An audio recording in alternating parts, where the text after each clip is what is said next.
What's up, everybody, and welcome into the Under the Hood with Jonathan Hood podcast. I'm Jay Hood, and that's my crazy cousin Wiley, and we are together again, and we are live on YouTube as well as on Facebook Live as well as on Twitch as well.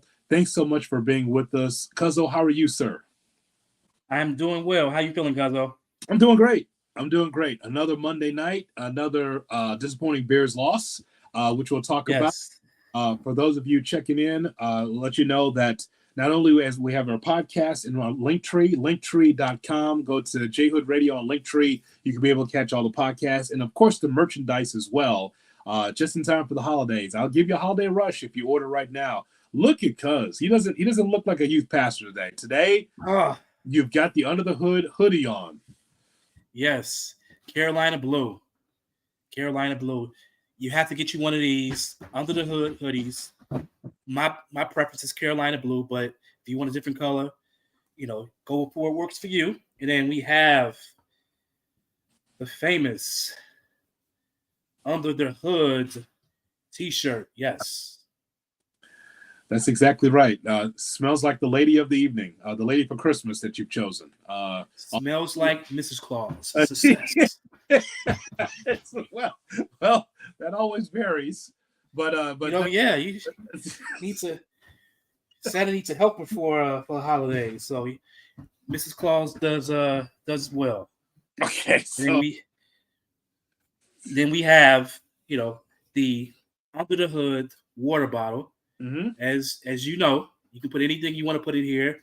Put a little vodka, a little orange juice, and have yourself a screwdriver or any other alcohol you want in it, or put some water in here. Water or juice, that's fine as well. But it's better to just spice up your drinking experience inside Under the Hood water bottle. Get yourself one. Get two. Get one for your spouse as well. Yes, and and maybe your girlfriend. So get three. There you go. Your spice and your girlfriend. Yes, spouse and girlfriend. Yes. And there's something else. You have something else there. You're muted. Under the Hood tumbler. Yes. Yeah. Yours may not have watts of cash. Mine did. But, if you're tired of the morning, you want to pour your favorite hot beverage, whether it be some tea or a little coffee. It's the holiday season. Spice that thing up. Get yourself, put a little bourbon or your favorite alcohol in here and have yourself a great holiday season with your Under the Hood tumbler. Absolutely. So the merchandise is available. It doesn't cost you anything to look. Go to linktree.com and go to J-Hood Radio. Click it, and that way you can get that hoodie that everyone wants, by the way, the Carolina hoodie. And of course, Cuzzo bought 10, so that way you could buy it off of him half price. So yes. It's so much more available right now. Love our merchandise, and it's available to you. And tell everybody the podcast that you enjoy. To get this off of me personally, it may cost you just a little bit more. That's an extra fee. That's an extra fee. That can be negotiated. We'll talk about it. Cuzzo, we got a lot to talk about here. First of all, I want to know about your weekend before we get into the Bears and their 5-9 record. So how did you handle your weekend? So my weekend, Friday was fine, but Friday was typical Friday. But my daughters come on Saturday, so they came on Saturday, and they have demands because the world naturally revolves around them, so I had to go out and make those things happen for them. And I tell them I had no issue with it at all. I enjoyed every second of it, like I always do. Make sure you tell them I said that.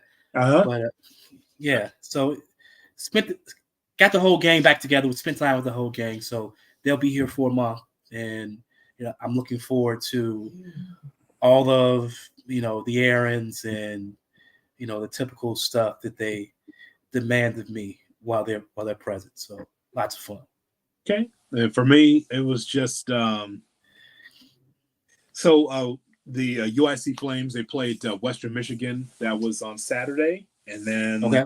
well, of course, we won. UIC is playing good basketball. You know, I always say this because of like outside the Bears and the Bulls, I always look for that third and fourth story to talk about on the Cap and J Hood Morning Show. And I want that one time to be college basketball for us to be able to carve out time for college basketball when it's good. And Northwestern, it's in the same season they beat number 1 Purdue, but also lose at Chicago State. 93 Yes. Kings, stand up. 93 Yes. Kings, yes. South Side. stand up. Absolutely. So you get that story, and then you know, in UIC again, up and down. You know, we've been up and down all year. So I always look forward to seeing what that big story outside the Illini. You know, who else is going to do? Hopefully UIC will emerge. So we won that game on Saturday, and then on Sunday just chock full of football. Some good and some not so good. And so that was it. But pretty much a little work, but a little chill as well. So had some fun. Okay.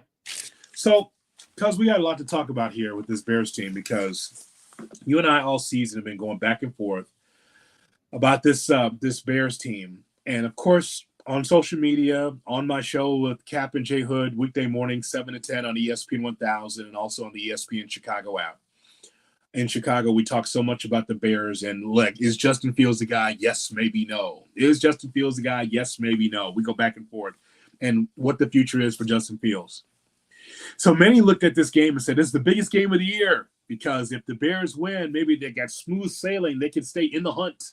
And make sure you say that very carefully. We say in the hunt. So it's like that whole thing where it's kind of like, okay, if the Bears win, they're 6-8. Then you take on Arizona, you could be 7-8. And then you keep moving forward until you get to the Packer game. Maybe the Bears could be the Lions of last year where they start off shitty and then they have momentum at the end of the season to where the Lions are right now. No, Bears couldn't do that. And as me, you, and Maceo out of nowhere, and yes, as we were texting, watching the game together, it's just like we know a good quarterback when we see it. We know a good offense when we see it. The idea that once again the Bears struggled to be able to score more than 10 points. I know Cleveland's defense is good, but this is the game that you're supposed to break out, and you have to be as close to mistake-free football as possible. And the Bears couldn't do that as they lost 20-17. The issue that I had most with we were texting back and forth, like if I'm a coach and I'm fighting for my job, you have to fire Luke Getsy before he leaves the locker room. Like if you're nice enough, you want to allow him to get on the plane, go ahead, let him go get on the plane. But you fire him to send a message to the team. Mm-hmm. You face the Cleveland Browns' third string defense along with Miles Garrett.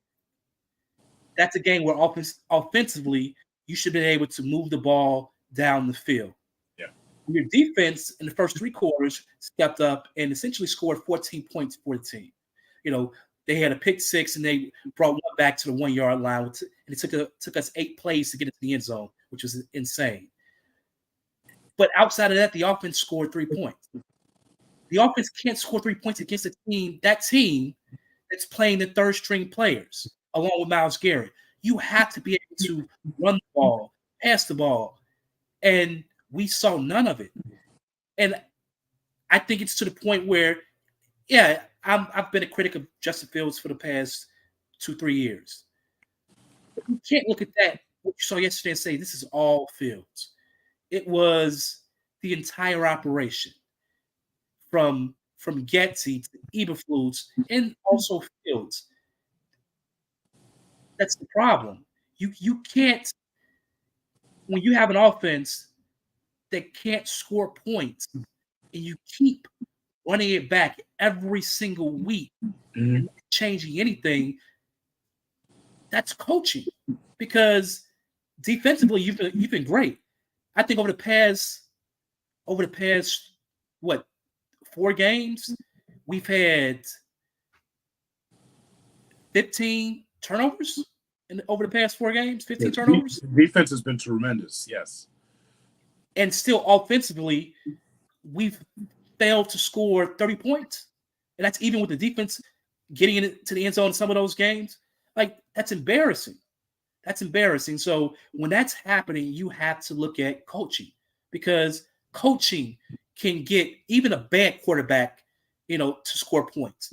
Coaching can get Flacco off the couch and putting up 300 plus yards in a game. That's coaching. It isn't his talent. Some of it is, his knowledge of the game, but it's scheming. It's coaching your guys to be successful. Mm-hmm. And that hasn't happened. And when that hasn't happened in the past 2 years, I can look at Fields and say, Fields has some limitations, but you also have to look at the coaches and say, hey, what is it that you're doing that's not allowing this far more talented offensive team to score points? And you look around, Eberflus figured it out with the defense. Getsy hasn't figured it out with the offense. So I will replace him over these next 3 games and allow someone else to call the game and see how Fields responds to that.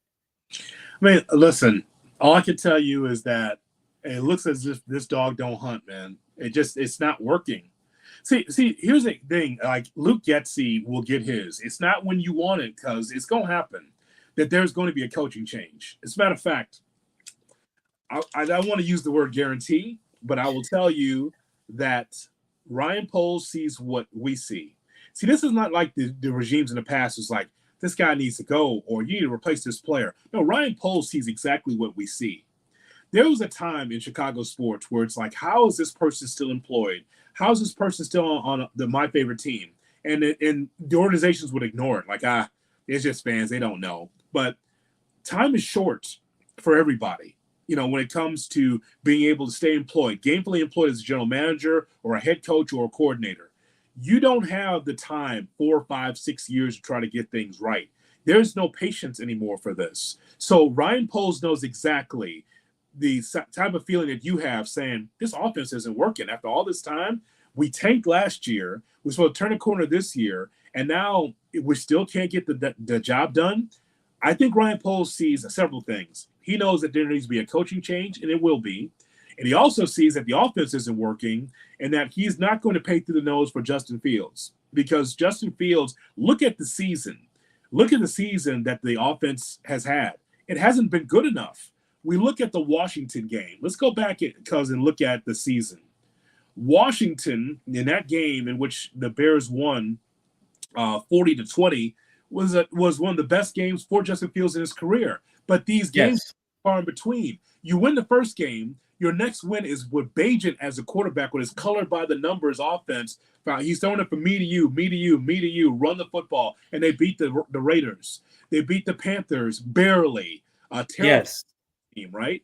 But then you have an opportunity to beat the Lions. You do not. He has a breakout game against the Lions, 28-13, and then that stinker against Cleveland. So it's too inconsistent. We know the consistent quarterbacks and the consistent offenses that can get the ball down the field. Whether it's Tua, whether it's Mahomes, whether it is Brock Purdy, whatever. But it doesn't look like that. And so because of what you're talking about, you'll get what you want. But it's going to be at the end of the season. And it'll all change, hopefully for the better. That's the question. Like, if you make change by getting Caleb Williams in, new offensive coordinator, new ideas offensively, new head coach, does that mean the Bears win? That's the question I don't know. So I think next year, whatever head coach is hired, whether it's Harbaugh or some flavor of the month, whoever that guy is, when they arrive, they're going to have a defense that's just nearly elite or close to being elite. That's a great start. They're going to have a solid offensive line, hopefully better, because hopefully we draft or sign better guys in free agency to take us to the next level. They're also going to have the first round picks, the draft capital, the cap space. So in my mind, whether it's Caleb Williams, Drake May, or any of the other college quarterbacks, you should be able to sniff the playoffs next year with that team if you do it right. And I think coaching can get the Bears. Coaching would have gotten the Bears to the playoffs this year. If they did nothing else, coaching would have gotten the Bears there this year. We've seen the Bears and execution, cuz also yes. But I think part of the execution part is accountability. Is accountability. Like when you're looking at the same mistakes we've seen for the past 2 years, that's coaching. That is, you're not holding guys accountable, because like last year you could point to and say, okay, there's a talent deficit on this roster right now. So they've torn it down to the studs. We just want to see effort, and as long as we see effort, we'll be somewhat satisfied. Now we're in year one of the rebuild, and we're having the same issues we had last year offensively. Defense has turned the corner, but the offense, in some ways, they're taking a step back from what we saw last year. So when that's happening and you see better talent around, then there's only one explanation. Well, two. You can say, oh, it's the quarterback or it's coaching. It's both. So if it's both, then to me, more of the issue will be the coaching, because I look at a guy like Fields, even though I know he's limited. If I'm a coach, he has a lot of talent. So I'm going to use his talent to try to win games. I'm not going to ask Justin Fields to be Patrick Mahomes. I'm not going to ask Justin Fields to be Aaron Rodgers. I'm going to ask Justin Fields to be some version of Cam Newton and Lamar Jackson. That's who Justin Fields is. Give me that. Let me see some version of that. Sprinkle in a little Josh Allen. That's who you are. You're not Aaron Rodgers. You're not Tom Brady. You're not Patrick Mahomes. So when you're running an offense and you're asking a guy that you don't trust, because you can tell by the play calling they don't trust him, at least Getty doesn't trust him, to run something that doesn't fit him, that's coaching. So, yeah, we all want Justin Fields to throw for 5,000 yards, but he's not that guy. So I can't coach him to throw for 5,000 yards because he isn't that guy. So if it means that to get to 4,000 yards, you got to rush for 1,200 and maybe squeeze out, the other 28 through the air, that's what we have to do. This is how we have to run the offense. Well, if you have a quarterback that you don't trust, I'm talking about, this is not just Getsy, this is Eberflus. If you don't trust him, then you got to move on. And I'm okay with that, because, what you see from Justin Fields is not what you saw in college. You saw leadership. He didn't even run that much. He got the ball out late, but then he had an iron gate in front of him as far as an offensive line. So he had plenty of time to throw. There's a big difference, a distinct difference between Justin Fields, the college quarterback, and the Bears quarterback. Yeah, in the NFL, you do have to run for your life. You got to get the ball out quickly, because these defenses are ferocious. You don't have 6 or 7 seconds to pat the ball back there like Lamar Jackson. The only difference is with Lamar, and I watched him last night, he's just elusive and slippery. He does hold the ball a long time, but then he's back there and can actually – it took him a while, Wiley, for him to realize, you know what? If I hold the ball, I'm going to have to move around in the pocket to be able to get the ball down the field. But he actually has become a better passer. You know how long that took for him to be able to get that? And again, Baltimore believed in what you just said, like the athleticism, the talent, and all that. They stuck with him, because it's almost like a middle finger to all the experts that said Lamar Jackson is just a running back. Lamar Jackson is just a wide receiver. He actually has turned into a fine quarterback in this league. But for the Bears, how much time do you have to wait? The thing is like, you could give him the extension, or you can let him come in here next year. But if you get the same things, which is injury and ineptitude, and then some games in between where he wins, that ain't good enough, especially with a defense that's on its way, a team that's going to get better through the draft and free agency. How much time do you have to wait for Justin Fields to develop? You just don't have the 6-7 years you used to have anymore to develop one quarterback. Yeah, I mean, it's true. And it's a shame, because obviously Fields was not Ryan Poles' guy. Right. But it's a shame that a coaching staff, you come in, and obviously you used to, and against his defense, he's used to his Green Bay system. So you're hiring a guy who knows essentially one system, and you're asking him to coach up a quarterback who in every possible way doesn't really fit that system. So the problem wasn't necessarily the quarterback; it was the offensive coordinator. You needed to hire someone who was familiar with multiple systems, who when they go into their book of knowledge, they're pulling from a lot of different areas. Eberflus Getty is pulling from Green Bay. that's what he knows. That's what he's seen be successful. And while he's obviously has tried, and it sounds like him and Fields has a good relationship, he's trying to get Fields to be something that Fields cannot be. And at some point, you have to recognize that and say, okay, what? You're not going to be Aaron Rodgers. You're not going to be Patrick Mahomes, but you can still be effective. Yeah, you can still win games with you. So you said that he's talented. What is he talented at, Justin Fields? So I look at a guy who athletically is probably the most athletic quarterback in football right now. Like, he has the size, he has the speed, he has the elusiveness, he has the power. Like that. When it comes to being an athlete, no quarterback has, not even Lamar Jackson has that, because Lamar Jackson's a little frail in comparison to Justin Fields. Justin Fields has a strong arm. He has the ability to throw the deep ball. He's not very good throwing short passes, but if you ask him to stretch the field, his touch on a deep pass is really, really good. Ask Robert Tonyan, does he have a good arm? Yeah.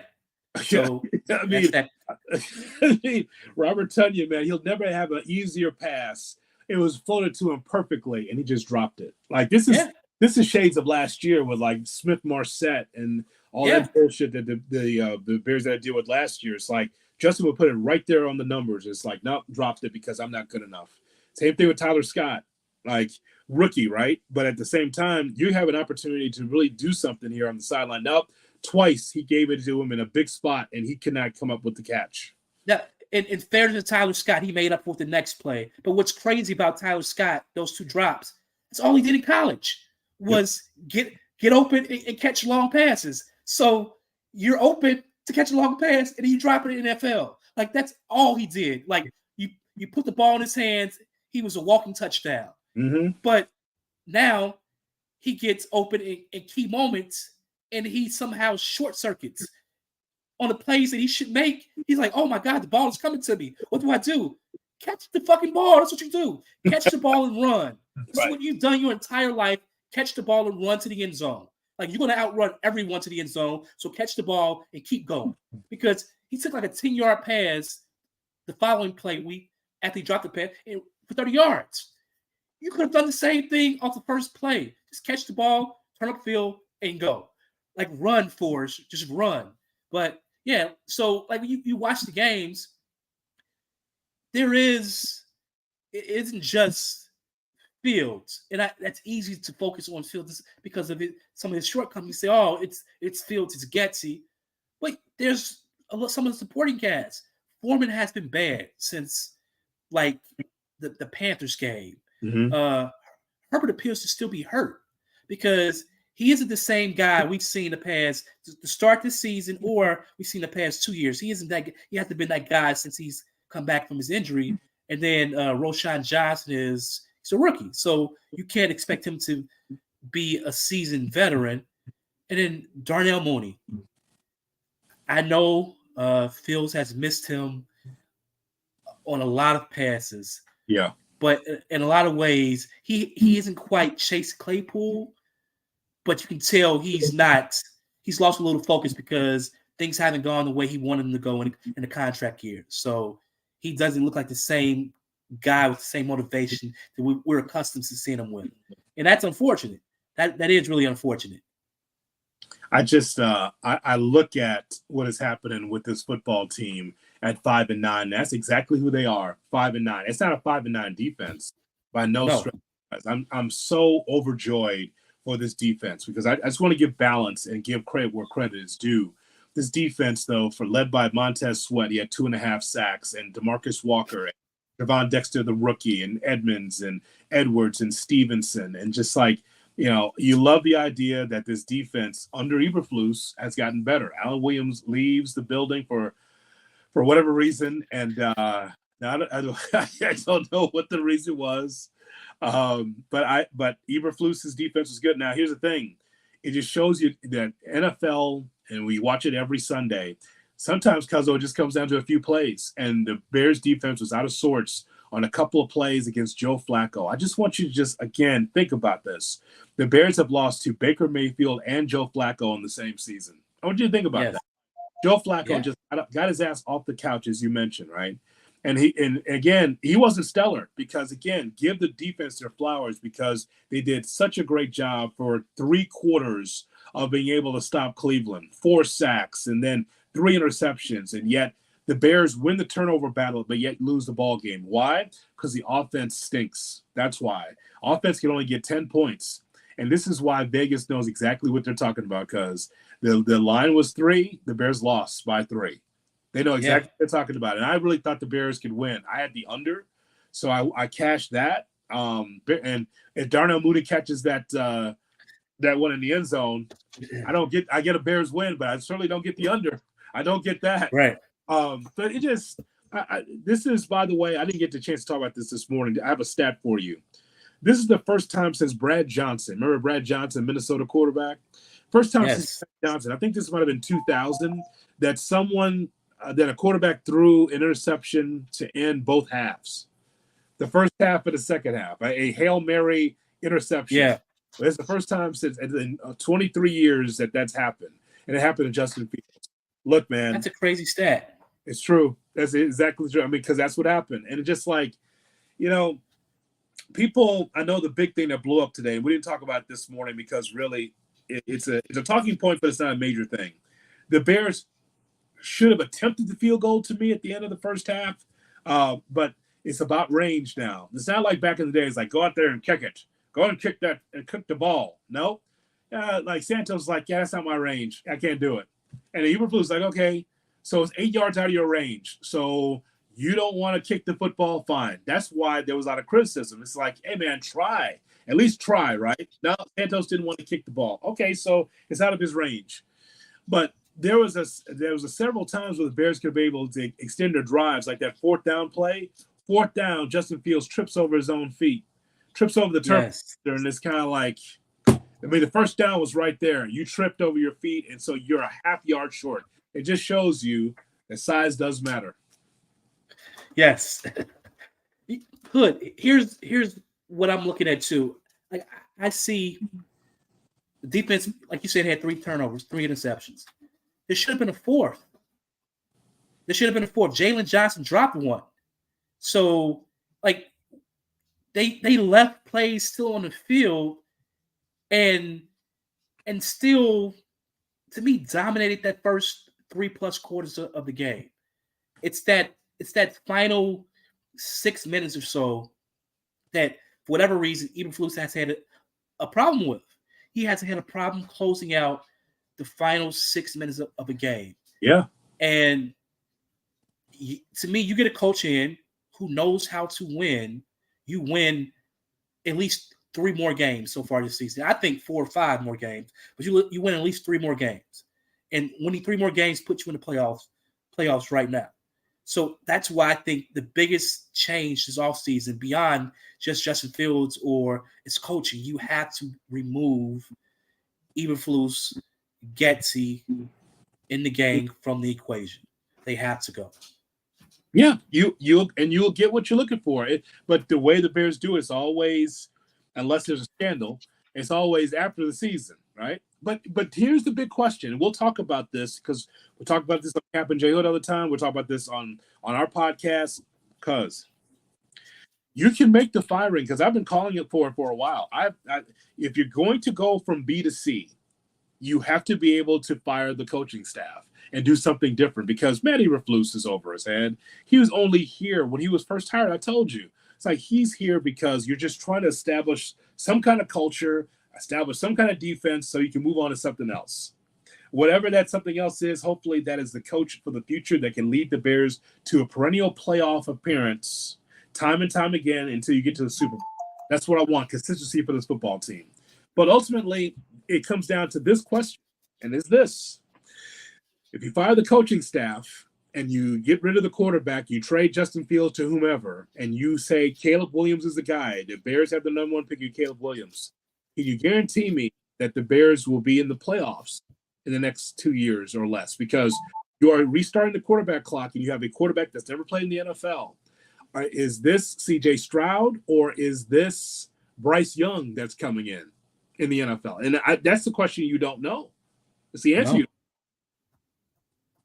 Well, I believe that Poles and his staff will have to do a lot of work to make sure the makeup of the guy they're drafting is conducive to winning football games at the NFL level.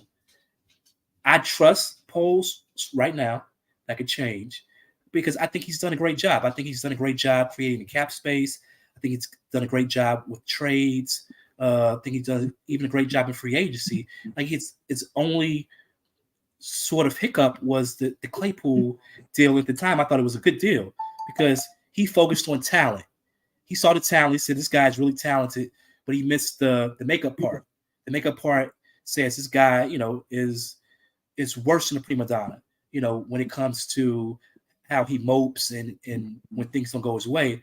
And when he made the trade for Sweat, obviously this looks like a home run because Sweat is on the verge of having like them at 10 sacks with the Bears. Yeah. And he's only been here for a handful of games. So I see a GM who's learned from his mistakes. I see a GM who overall seems to scout pretty well. So I'm hoping that when it comes to the quarterback, whatever he learned from his time in KC, he brings that wealth of knowledge to the Bears. And when he's making a decision, he makes a decision so we can finally say, Hood, we have a franchise quarterback. This guy's going to be here for the next 10, 15 years. And because of that, we're going to be in the mix every single year. We're not going to have these pop-up seasons where, okay, 1 year we're in the playoffs, then we miss the playoffs the next 3-4 years, then we pop up again, we're back in the playoffs, and we mix it for the next 4 or 5 years because we failed at the quarterback position. So I trust Poles. Like I've been a supporter of Poles, and I hope to remain one. So obviously this quarterback decision is huge, as well as the coaching decision, because you can get the quarterback right, but if your coaches suck, that also holds you back as well. So he has to nail both in the same offseason. Do you know how huge this is, Wiley? It is. I mean, do you understand, like, this is big. It's big because here's why it's big. I haven't explained it this way, but I think that I should. The reason why it's big, Cuzzo, is because you haven't seen the Bears pick a lane like this probably ever, especially in our lifetime. And the lane is we're going to tank and we're going to start over. Ryan Poles telling George McCaskey, hey, man, I'm sure George is like, what do you think of our team? You think we're good? Do you think the Chicago Bears? I'm sure that he thinks, probably think, okay, bring this brother in and then we're going to be able to turn it around. And Poles probably had to tell him the truth, like, yeah, this team sucks. And we're going to tear this all the way down to the bottom and we are going to rebuild. That's a hard sell because any owner feels if I just bring someone in, automatically they'll get this turn, especially the new owners today. Today's owners, like the Washington Commanders and like there's other teams in baseball, like the Cohens and the Mets and the Padres owner. They just think, oh, I own this franchise, or the Carolina Panthers is a perfect example, right? Yes. They fired Frank Reich way too early, right? In a rebuilding year, like, yeah, you're not the right guy because I'm a guy that's a Fortune 500 guy. And we're supposed to – no. When it comes to athletics, when it comes to sports, if you're going to tear it all the way down, you have to wait for the buildup. You've got to be able to build the bricks the right way. The reason why this is interesting to me is because it's the first time in our lifetime in which a general manager comes in and says, George, McCaskey family, we're going to tear this down and we're going to build this the right way because of the guys that we liked, right? The guys that were making a lot of money, the Akeem Hicks and the some of the Roquan Smiths and all that, like you weren't winning with them. So right. why are they with the football team, right? So we're going to shed the salary. We're going to tear this down to the bottom and we're going to build this up. And again, the reason why it's interesting is because the moves this offseason will tell a great story over the next 5 years where the Bears are really going. Are you stagnant? Are you going backwards? Or are you going to be hot as fish grease in the NFL? Yeah. We're going to find out because that means the quarterback, that means the coaching staff. It's got to be right. This can't just be another Bears regime, fire everybody in 3 years. No, that shit has to be tight. If it's not, Poles and everybody else is going to be fired again. It will go through the same vicious cycle again. But here's what I appreciate, and I think you're alluding to right now. I appreciate having a GM for the first time in my life come in and have a plan of attack. He let it be known immediately what he was looking to do, and so far he's executed that plan. So if it's successful, great. But just the idea of someone having a plan is change, because we usually get someone in here who's holding on to the old regime's players and trying to appease the ownership by trying to win with those guys when they know they need to start over. It's better to say, hey, like Post came in and say, hey, you know what? We need to start over. We need to rebuild this and do it the right way. And so far, things have gone almost perfectly for him. Like, he's in a position to draft, to get a franchise quarterback and possibly a franchise receiver in the same draft, along with a coach who's going to be able to, usher in an era of winning for the Chicago Bears. Like, if you're like, any GM would love to be in the position he's in right now.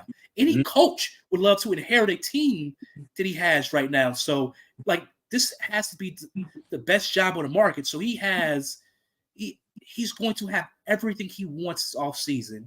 But to your point, he has to get it right, because if he fails, then everything he's done to get to this point was pointless. So he has to get it right. And if he does, we'll be sitting here, in 5 years or so, talking about a Bears Super Bowl win, or like being happy we have our Patrick Mahomes or our Tom Brady, or maybe a step below that, but still really good.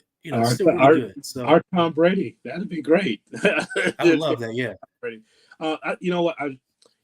We get so caught up in the conversation. Let me get to the mechanics of the show. Yes, please like, share, and subscribe, which you're watching right now. If you're watching live, if you're watching after we've gone off the air, make sure that you like, share, and subscribe our conversation. That way everyone can be part of the conversation in your Facebook, your YouTube, your Twitch as well. Make sure you like, share, and subscribe. We thank you for doing that.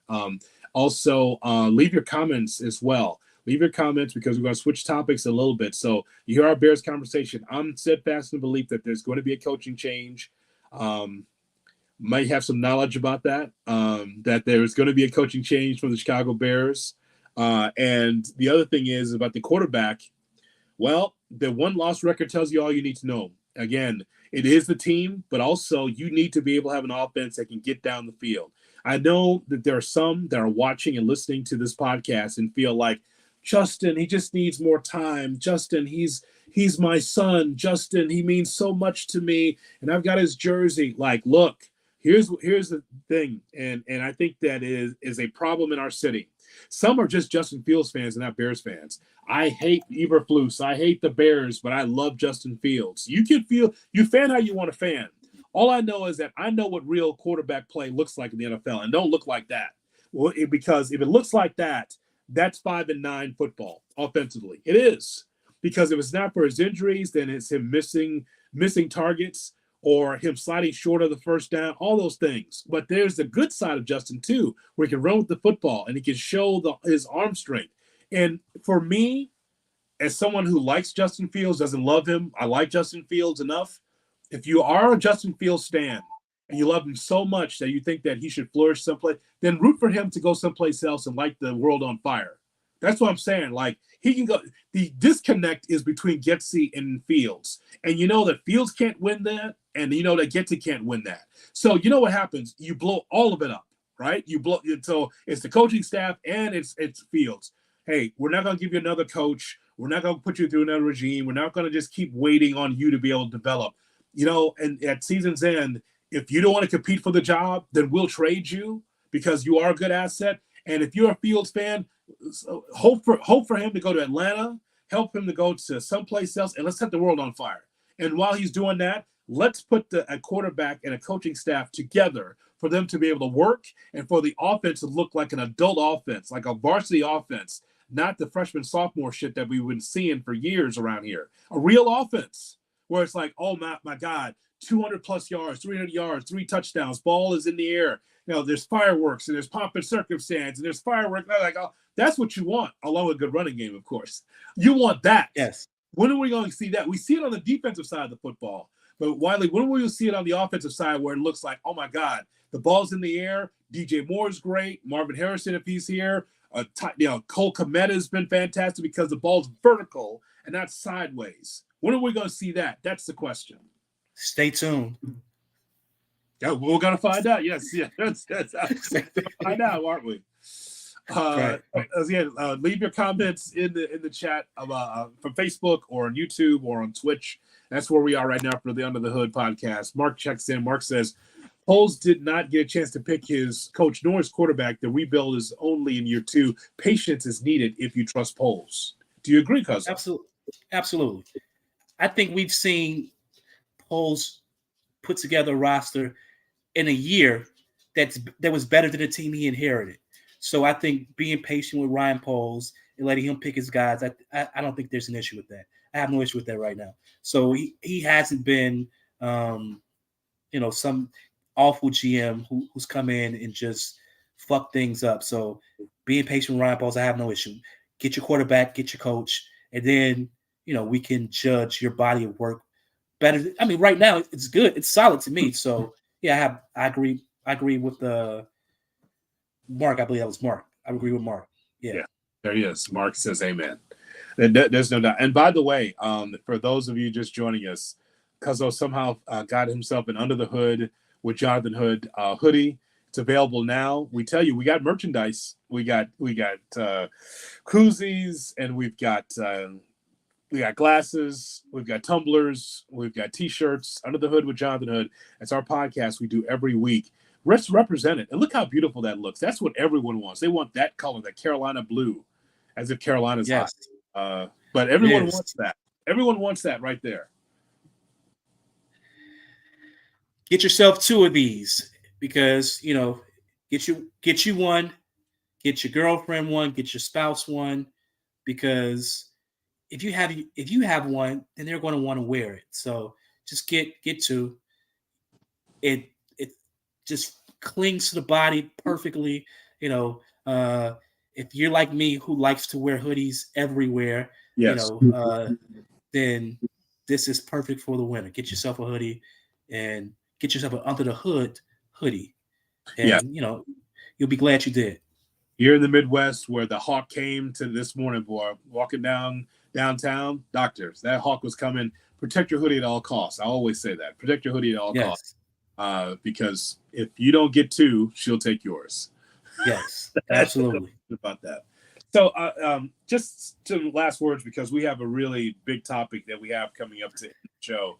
We will talk about the Bulls, but the Bulls are playing the 76ers right now. They're looking good. We'll talk about them another time. I'm going to do a separate podcast about them too, because hats off Kobe White. I mean, you've been killing it, man. There's something about the Bulls team. I don't know what it is. It's something.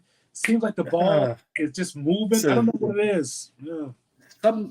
Is someone missing? Maybe someone's been out. Has someone been missing? I don't know. Is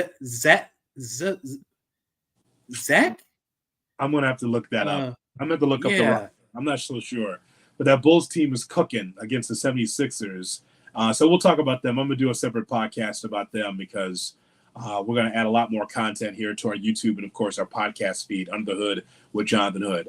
So just lastly, let me get your prediction, because now the Bears are 5-9. They're not in the hunt. This is over. Okay, there won't be any playoffs that we can see, even though the Bears still have an outside chance. It's not happening. Cardinals, Falcons at the Packers. How many games will the Bears win? Well, I hope 0, because I do, because there's still an outside chance if the Bears lose out, they can end up in the 3rd position in the draft, 3rd or 4th position in the draft. And that position is the sweet spot to land a Marvin Harrison Jr. So if you can get to 3, you can get Marvin Harrison Jr. So my hope is the Bears find a way to get to 3, at worst 4.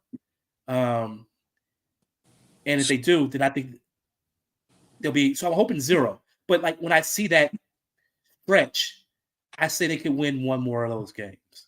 They can win another game, but I hope 0. Look, the only way that's going to happen for real with this defense is if you start Bajent or Nathan Peterman. I believe in fairness. So you have Nathan Peterman, who is statistically the worst quarterback in NFL history. Yes. He's been on the roster all season. He's worked his ass off, to study. Give the man an opportunity. Like, why are we not giving him an opportunity? Like, I believe Nathan Peterman should start the last 3 games. Hood, it's only fair. Like, you've had Fields start at least 3 games. You've had Bajer start at least 3 games. Why can't Peterman start 3 games? Like, it's only right. Let Peterman go out there. Let's see what he can do. He hasn't had an opportunity to start 3 games for the Bears. Let's see what Nathan Peterman can do. I believe he can be successful in a Bears uniform. So let's give him a try. Okay. Well, we'll find out. We'll see. It won't happen, but I know what you're saying. You want to make sure you solidify that number 1 draft pick because you want to lose out. And I know this is why Bears fans have checked out because of this, because of that loss against the Browns. They want to lose out to solidify the number 1 pick. And so with perspective, I will tell you that, if the Bears don't get the number 1 pick, there's something that they could use. A quarterback or Marvin Harrison or an offensive. Yes. And there's something they could use. Well, I'm just saying, like, if you don't, it's not Marvin Harrison or I'm sorry, it's not. It is not Caleb Williams or bust. I mean, there's right. Drake, there's JJ McCarthy, if that's what you like. Bo Nix, there's other, there's Michael Penix. There's other quarterbacks they can look at. I'm just saying, like, if you're gonna be this bad, then get yourself in position to get Caleb Williams. Don't have to be able to mortgage the future to try to trade up to one. Get one if you can. So, right. So that's the way I look at it. So let's take a look now as we switch gears. There's a story that we need to talk about. And this is from Robert Littell. I haven't talked to Robert this year, Robert Littell. I want to talk to him because he's from Black Sports Online, at BSO on X on Twitter. And this is a conversation we're going to have about young athletes and protecting themselves and others. So I know that you saw this before the show because Dream Page, if people don't know who that is I believe that's an Instagram model. If nothing else, she's a woman that is very well known in certain circles on social media. Dream Page releases text messages on how much Anthony Edwards allegedly paid for her abortion after she found out Edwards' main girlfriend, who is Chief Keef's baby's mama, was pregnant after Edwards told her, she didn't want kids, so go to the pills, right? So ultimately, again, Anthony Edwards, who plays for the Minnesota Timberwolves, and again, it's amazing that this story is out here for public consumption, but this is something that is readily available for anybody.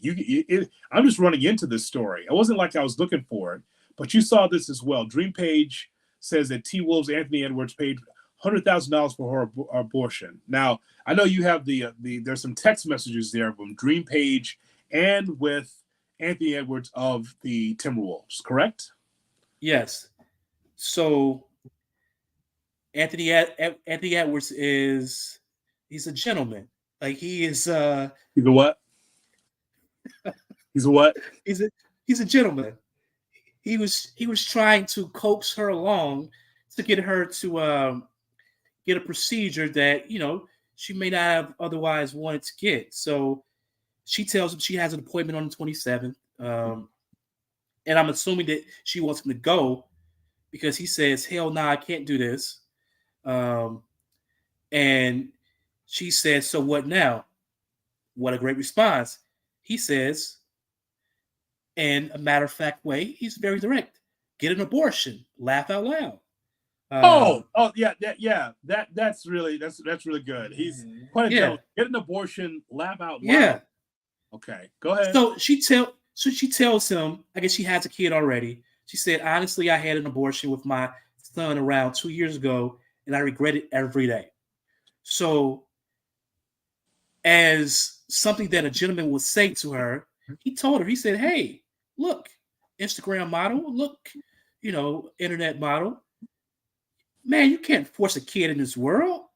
What's wrong with you, woman? You don't know what it is anyway. So you don't know the sex. You don't know what it is. So there should be no attachment to this thing that's growing inside you. Okay. I know there's something growing inside, but you can't be attached to it.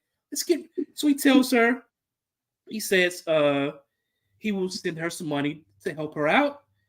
He said he doesn't want kids. And then, he later says something that we all would think in a situation like this. He tells her, basically to be an adult. Be an adult. So I think, that Anthony Edwards, a very prolific scorer in his own right. Yes. And clearly on and off the court, he's a prolific scorer. He later tried to backtrack it. Well, in the end, he'd say he's going to have his attorney handle this. And then he later backtracked when he got out on when she shared his text messages, and the public took it the wrong way, because it's what the public does. They always take these things the wrong way. It took him out of context. He was trying to be a gentleman to tell her he's going to offer her just $100,000. He didn't say all right, like 1,000. He said 100,000. Okay, all right. So okay, wait. We have to have context here. The context is that Anthony Edwards put a statement out there. He said, "I made comments in the heat of the moment that are not me and that are not aligned with what I believe, and so I want to be as a man." He says, "All women should be supported and empowered to make their own decisions about their bodies and what is best for them. I'm handling my personal matters privately and will not be commenting on them any further at this time." Okay, he says that he left out a key part, though, Hood. Huh? He left out a key part. I think I got maybe the media left this out too. Except when it can cost me tens of millions of dollars. That's the part that's missing from here. No, that's not it. No, that's not what I'm reading. Oh. It doesn't say that. I'm reading from verbatim what he said. That's not what he said. Okay. Oh. Now, the reason why we're talking about this is because it's just, BSO on Twitter talks about, stories like this all the time. Again, I'm going through my Twitter feed looking for sports stuff, and all of a sudden, whoa, what is this, right? And so here's the thing that I want to talk about. I want to talk about this. I want to talk why this is important. Yes. This is important for anybody, especially athletes, because you want to clean your glasses. You want to make sure that you have a towelette. That's why. Yes. I'm sure people that's watching the video of this thought that I had a condom in my hand. I got you there. Condoms. What's that? But I think that for Anthony Edwards, I think he needs to hold on, Rocky. Is that your time? It's not your time yet. I just want to point out that it is important for athletes like Zion Williamson, Anthony Edwards, any other athlete to understand that you have to keep your business private and that you have to be able to watch yourself. Hey, man, you're a one percenter. The athletes that we talk about are one percenters. You know why? Because they can do things that many of us cannot do because they are the best of the best at what they do. I know everybody can have a pristine life, but what I'm saying is that there needs to be education from the high school level to the college level to the pro level of being able to watch yourself and to make sure that you protect yourself. Look, he got involved with an Instagram model. I don't even know who she was until I read the story earlier today. The point is, though, is that any human being, whether you're a ball player or not, needs to be able to have some common sense, right? Some common sense. You're not strapped and you're having sex with somebody and you're a 1%. Okay, so it's not like you and I. It's what it is it's Anthony Edwards, someone who's one of the faces of the league. You cannot do the same things that your homies would do or some just regular Joe would do because you're Anthony Edwards. You're different than everybody else. It kind of goes back to the John Morant conversation about how people say, what's the big deal? He carries guns. What's wrong with a gun? No, I'm not anti-gun. But what I'm saying is that if you're John Morant, You are a one percenter. You are John Morant, one of the faces of the league. You just have to know that whatever your homies do, or whatever your friends do, or things that you see online, you can't do those same things because you are John Morant. It doesn't mean that you're not keeping it real. It doesn't mean that you're a square, whatever, right? The point is, though, Wiley, is that when you are in the public eye, like these athletes, no matter who they are, you can't do the same things that your friends do and think that you're going to get away with it. The same thing with the story here. He's not in love. Clearly, he's not in love. He was able to lay down with this woman. All right, great. But if she gets pregnant, you don't think there's any repercussions? There's stories that we don't even know about that's similar to this one, but this one came out. You know why? Because there's receipts, there's text messages. And so, look, it's not like I'm saying, well, I'm not going to watch Timberwolves basketball anymore because of this. That's not the point. The point is that young people need to know a number of things. Sex education, they need to know about how to handle their money. They need to know how to be able to handle their business and to make themselves an entity in which, man, look at this. I want to be like LeBron, in which LeBron has had zero scandals. Whatever you think of LeBron James, zero scandals. You know why? Because he knows how to keep his shit clean. And the point is that for Zion Williamson or John Morant or whomever, you've got to be able to understand that you are not like everybody else. You have to be able to walk the straight and narrow because people are looking for you to fall. And so that's the whole point of that. Do the right thing so that way no one's casting any aspersions on you. Do what's smart, not what's easy. I agree. I think part of the issue is representation. So you have your agents, you have people who represent you. They're getting a percentage of your money, and for someone to get a percentage of your money, they should be able to represent you beyond just the contract. So when you have a superstar player like Anthony Edwards, building his brand has to be important because the big free agent contracts are going to come. You're going to sign the extensions. You're going to get paid $200,000-$300,000. You know, when you sign your extensions, all that money is going to be there because of your talent. Now, your brand is going to help you create even more generational wealth. So you have the LeBron Jameses of the world represented by the Rich Pauls and the David Falks, who more than anything else they can do, they try to protect their client's image. Mm-hmm. So a David Falk is going to tell an Anthony Edwards, like, hey, kid, make sure you're doing these things when you're going out sleeping with various women. Like your brand's important. You can't have unprotected sex with just anybody. And if you're going to have unprotected sex, it should be in a monogamous relationship. And that's important. Rich Paul did the same thing with LeBron. He does the same thing with his client because it's more than just the percentage you're getting paid off the contract. You're worried about your client's brand. And the fact that Anthony Edwards is having this conversation via text and no agent is aware of this tells me that his representation is failing him in a lot of ways because the first call should have been to your agent, like, hey, I fucked up. I got someone pregnant. She's not my girlfriend. It's just someone I met online, whatever that situation may have been. And then your representation will step in and say, hey, you know what? Don't text this person. Don't email this person. Don't call this person. If you're going to meet with this person, meet this person in public. Don't say anything crazy. I'll take care of it from here. Let me handle this. I'll take care of it. And you're paying them to take care of these things. So they're worried about your brand. You're not sending stupid text messages like this kid did because in his mind, he's doing the right thing. But it's ridiculous. It's ridiculous. Now, clearly that's someone who's had quite a bit of surgery, so she's used to procedures, but still. What does that mean? No, she's clearly been cut more than once. All right, that'll be fine. Go ahead.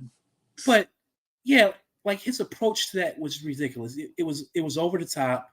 And if you're watching this podcast, hopefully you're enjoying what Hood is putting on the screen right now, because I'm just giving context of who we're talking about here. This is yes, this is who he got caught yes. up.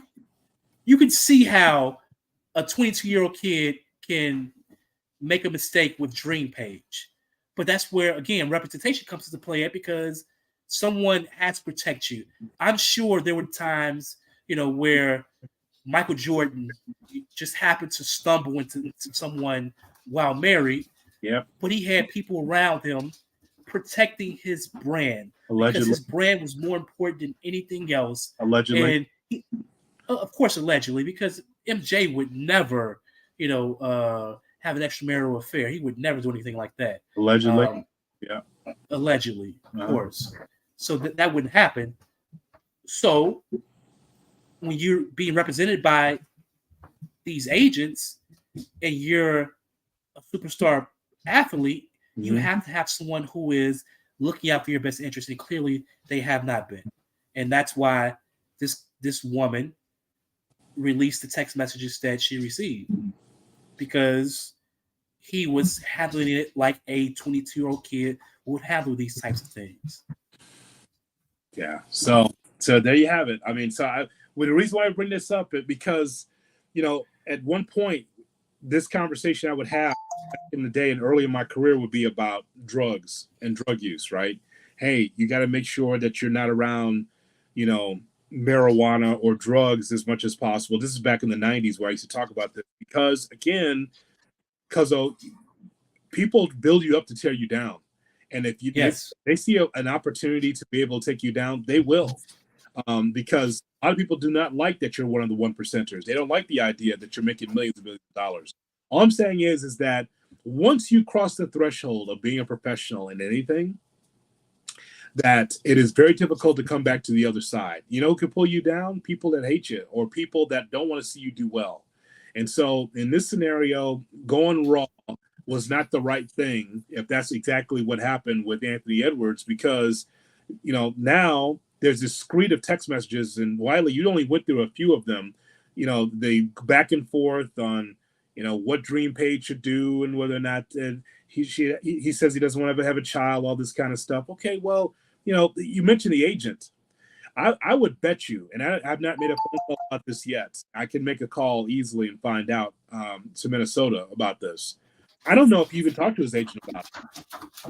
I don't even know if you talked to him, because for some young people, the agent's just about business, about the brand, and not about personal shit. So it wouldn't surprise me if that wasn't even brought up, which is also an error by a young player.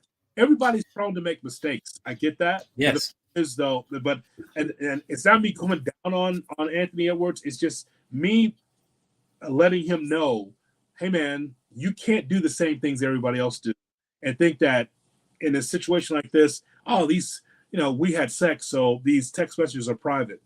They're not, because you're a 1%er, and that's the difference. So yes. Okay, so we got a lot of responses. Curtis Jackson from Minnesota. It's funny, man. We're talking about the Minnesota Timberwolves. Here's Curtis says, what I just tuned into, and now he understands what he tuned into because we talked about Anthony Edwards. He thought that it was a condom. Oh, yes. He thought that it was a condom. So a tutorial. That's exactly right, because I'm good with audio and visual aids. You see that? So no. Mark says he's trying. He says it's hard to find a humble alpha. That should be on a T-shirt, Mark. Mark should put it on a T-shirt. It's hard to find a humble alpha. What do you think that sentence means? Yeah, I mean, most people are arrogant, but I don't think that necessarily being an alpha, whatever an alpha is, means that you have to be arrogant. I think there's some type of, there could be some quiet confidence, that's that's fine. But yeah, like that, the arrogance from Anthony Edwards, it's what you expect from a kid, though. It's what you expect from a kid. It's unfortunate. And it's a question that we're all asking ourselves. Where were these ladies in the 90s in high school? Well, the BBLs were not available in the 90s, so you missed out on those. So this is a new era, But with the BBLs, there's from what I hear, it has a different feel to it. So oh, really? From what I hear. Really? So does BBL mean Brazilian butt lift? Yes. That's what it means? Yes. Okay. So popular cosmetic surgery. That's what BBLs are. Yes. Okay. All right. Any other comments? We're going to sign off here because here's the thing. I think we had a good discussion about this, but there's too many of these stories, Wiley. There's too many stories. It's not like it's on like NBA Today. It's not like they're talking about this on TNT because they're not talking about that. But what needs to be talked about is, hey, man, you got to realize who you are. Yeah, I'm just playing ball. No, you're more than playing ball. Look at the people that's never a scandal. Kevin Durant. You know what Kevin Durant does? He plays ball and plays video games and goes home. Yes. I mean, a brush is never involved. But just understand that it's always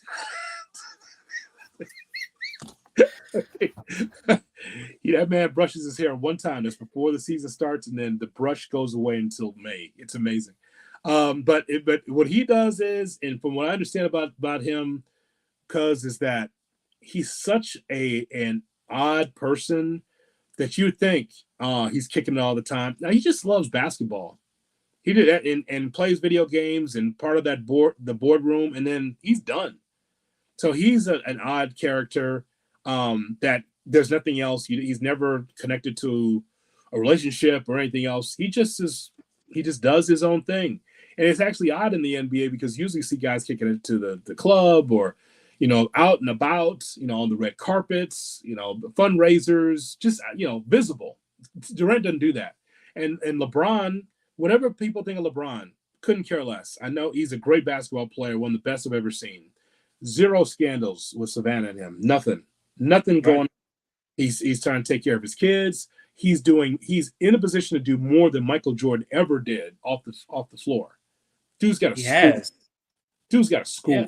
Are you kidding me? Like, he's educating people. He's a mogul in so many ways. It was after Jordan's career pretty much that he became the mogul that he is. While he played, but definitely after he played. And while LeBron's playing, he's doing a lot. So, be a square, be a nerd. Yeah.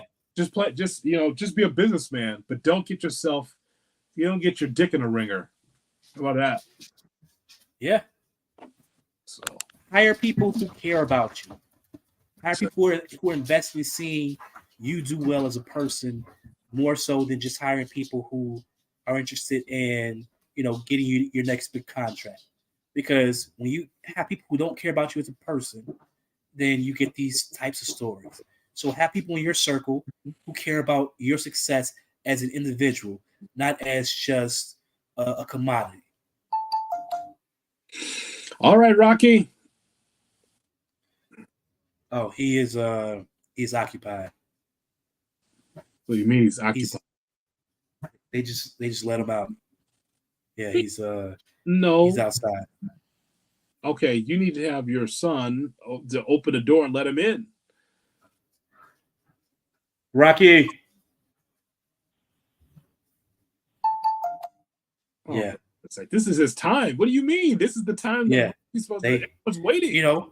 It's the whole squad. They get together and they alter things. But yeah, he's this is his time to be on the show. He's been taken away. They got him outside doing God knows what. Well, people, sorry, you don't get your Rocky tonight. People, my apologies. My apologies. It is. This is the end of the show. Oh well. Well, he barked a little bit, so they at least heard him. All right. Well, Cuzzo, happy holidays to you. We're going to have a great Christmas and looking forward to the new year of 2024. Same to you, Cuzzo. wishing you and the fam. We say Merry Christmas in this household, so wishing you and the family a Merry Christmas and definitely have a great New Year as well, Cuzzo. All right. So for Rocky, who's not here, and Wiley, this is Jonathan Hood. Don't forget to catch Captain J. Last day of the year is Tuesday, and then I am off the show until 2024. So, but you can catch the podcast though. Hey, we still got a lot of content on the podcast and everything else. But catch me with David Cap every morning on ESPN 1000 AM and of course the ESPN Chicago app. No Rocky, but so long everybody. Who's gonna bite your hand now? Bring in Miss Claus. That she'll bite your hand for you. Right. Doing it for years. Yeah. Right. Just nibble on it a little bit. I don't want to know.